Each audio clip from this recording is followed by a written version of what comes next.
A morte de 2 bebês no Hospital Ruth Cardoso, em Balneário Camboriú, em um intervalo de 24 horas, gerou revolta nas famílias. A Polícia Civil já abriu um inquérito para investigar o caso. As mães denunciam negligência médica. Veja na reportagem de Felipe Croix. Theo Francisco Neumann, de 1 ano e 9 meses, foi a primeira criança a morrer no Hospital Municipal Ruth Cardoso, o único hospital público de Balneário Camboriú. A mãe, Manuela, já tinha ido em outro hospital na semana passada, pois o filho não estava bem. Procurou o Ruth Cardoso na quinta-feira. Os exames feitos mostraram que os pulmões estavam bem e ela voltou para casa com o filho. Mas o menino não melhorou. Por isso, ela retornou ao hospital no sábado. Menos de 1 hora eles entubaram, aí à madrugada eles deixaram ele estável, ele estava bem. Eu tive que chamar a enfermeira porque a cor do meu filho estava mudando, ficando amarelada.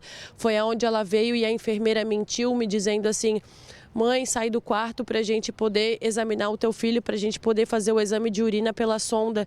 Mas na mesma madrugada eles já tinham feito esse exame e eu continuei no quarto, eu não tive a necessidade de sair. E foi aonde eu vi que tinha algo de estranho. Então eu falei, eu não vou sair do quarto enquanto vocês não me falarem o que vocês vão fazer com meu filho. Trocou o plantão. Veio uma enfermeira mais grossa ainda, que nesse momento é um momento delicado, elas são completamente grossas, e simplesmente me disse: se você não quer ver a gente reanimando o seu filho, sai do quarto e espera no corredor. Isso é forma de falar com a gente nessa situação, gente, isso não é. Na hora da parada cardíaca do meu filho, começou a se tremer. Qual que é a segurança que ele passa para uma mãe se tremendo dessa forma, se gaguejando inteiro?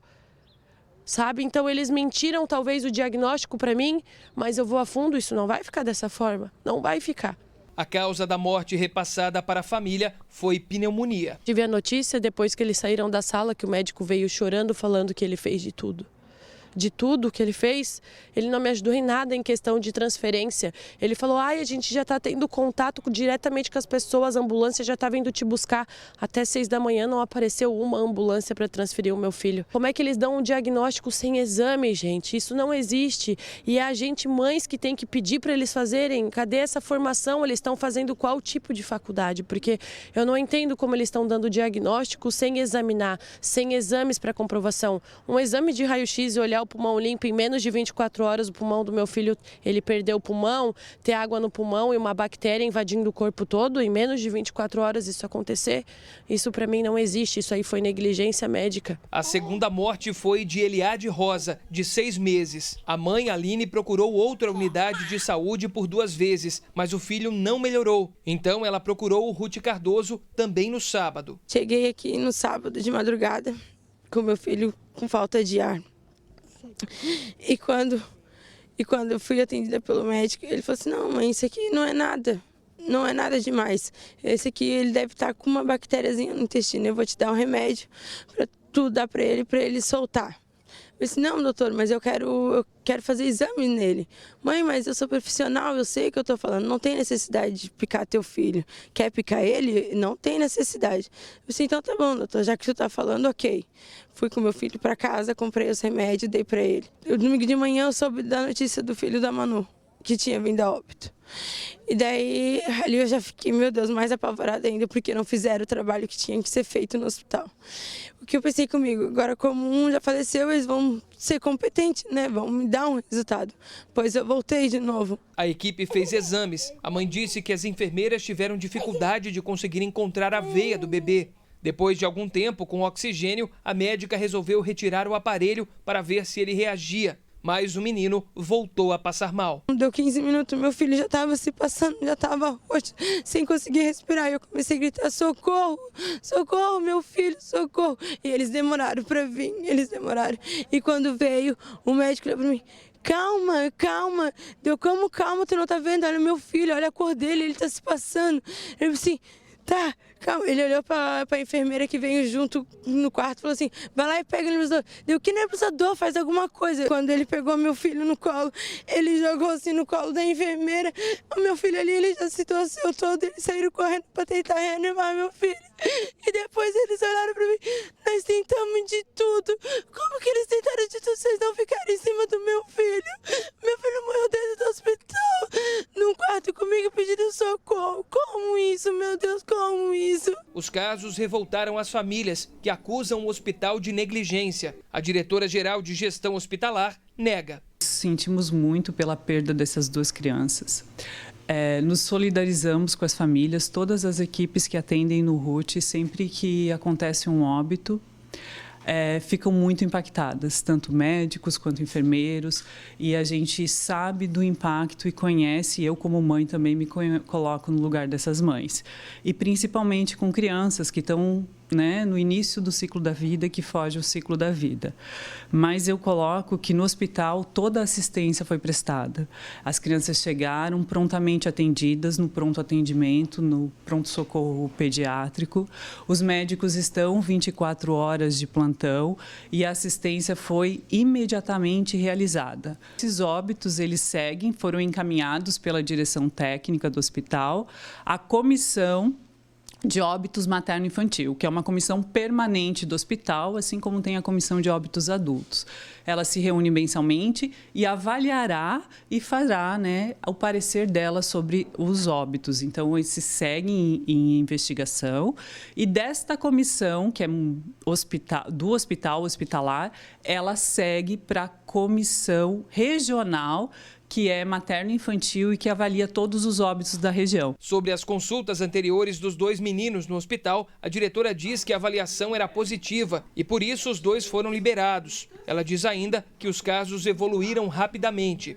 São infecções abruptas, infelizmente com um desfecho muito rápido, abrupto, que não foi possível reverter. E isso a gente vai precisar continuar como vão ser investigados nessas comissões de óbitos, e essa evolução muito rápida, e a gente tem, então, desde 29 de abril, publicado em Santa Catarina, um decreto sobre as síndromes respiratórias agudas graves, que acometem o estado desde março e que em 29 de abril, o estado de Santa Catarina publica esse decreto de situação anormal no estado, com casos graves e alta ocupação dos leitos de UTI, pediátrica, neonatal e adulto. Então, essa situação no estado vem desde abril, decretada em decreto de emergência. A DPCAM, Delegacia de Proteção à Criança, ao Adolescente, à Mulher e ao Idoso de Balneário Camboriú, investiga somente um dos casos, do menino Theo, o único registrado na polícia, para entender se houve negligência médica. Nós já entramos em contato com o hospital, solicitando que eles agilizassem a entrega dos prontuários. Entretanto, nos foi informado informalmente que eles estão aguardando a conclusão dos laudos de alguns exames complementares que foram solicitados, exames laboratoriais, etc. Então, por causa disso, eles precisariam de ter até uns 7 dias úteis para nos entregar esses documentos.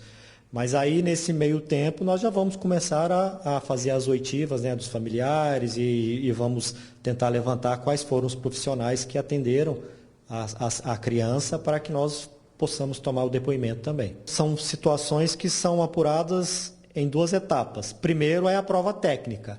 Nós temos os médicos legistas que vão analisar os prontuários e fazer a necrópsia da criança para verificar a causa-morte e situações que possam ter envolvido, e ele vai dar o parecer dele com relação a todo o procedimento que foi feito para o atendimento da criança, e no parecer dele médico, os médicos seguem protocolos de atendimento que são feitos pelos conselhos de medicina, e ele ali vai opinar se ele entende se houve ou não negligência médica, se foram ou não seguidos os protocolos de atendimento das crianças.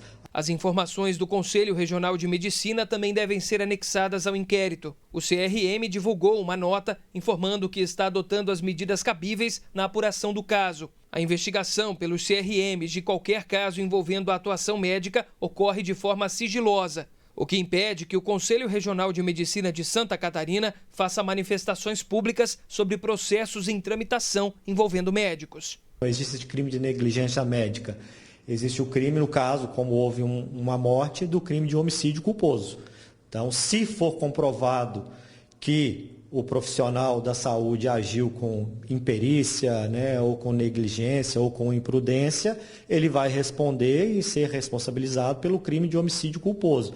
A gente não acredita que ninguém, né, queira a morte de uma criança intencionalmente, de uma forma dolosa. Então, seria essa a única linha, né? Mas também existe o outro lado da moeda, que pode ser que todos os protocolos tenham sido seguidos e que tenha acontecido uma fatalidade mesmo, que ninguém quer que aconteça, mas fatalidades infelizmente acontecem. Então, essas são as linhas, né, que nós vamos tentar. A Prefeitura de Balneário Camboriú determinou o afastamento do quadro médico do Hospital Ruth Cardoso dos pediatras envolvidos nos 2 atendimentos, até que se tenha a apuração dos casos.